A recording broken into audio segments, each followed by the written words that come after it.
আরে দাঁড়াও দাঁড়াও, কি ভাবছো আমি এইভাবে শুয়ে আছি কেন? আরে আমার কিছুই হয়নি, শোনো। ব্যাপারটা ওটা নয়।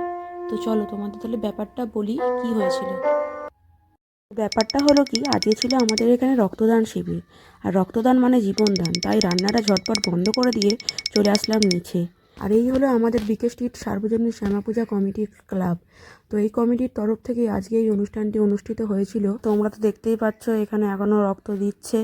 তো চলো, এবার আমি প্রথমেই আমার ওয়েটটা চেক করে নিলাম। তার সাথে এখানে প্রেশারটাও চেক করতে হবে। এই প্রেশারটা একটু মেপে নিলাম, আর এদিকে প্রেশার মাপা হচ্ছে, আর আমি মনে মনে ভাবছি খুব লাগবে খুব লাগবে। তো আমি তো কোনোদিন রক্ত দিইনি। তো যাই হোক, ফাইনালি এখানে সাইন টাইন করে নিলাম। আর এখানে দেখতেই পাচ্ছ নারুদা একদম শুয়ে পড়েছে, রক্ত দিচ্ছে আর হা হা করে একটু এসে দিল। আর আমি ব্লাড কিট নিয়ে চলে যাচ্ছি এবার বেডে। তো আমি এবার শুয়ে পড়লাম। এই প্রথমবার রক্ত দিতে এসেছি, বিশাল ভয় লাগছে। রক্তটা দিয়ে যাবো তোমার সাথে আবার কথা হচ্ছে। তারপর আমি আর নারুদা দুজনে মিলে শুয়ে পড়লাম।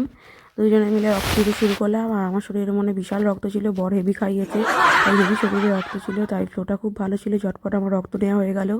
তারপর আমরা একটু কফি খেয়ে নিলাম। তারপর বুম্বাদা আমার হাতে তুলে দিচ্ছে আমার সার্টিফিকেট আর একটা গিফট। তো আমার তো খুব আনন্দ, গিফট পেয়েছি বলে কথা। তারপর বড় একটা ক্যাডবেরি কিনে দিল, খেতে খেতে বাড়ি চলে এলাম। তো এই ছিল আজকের কাহিনী। তো টাটা।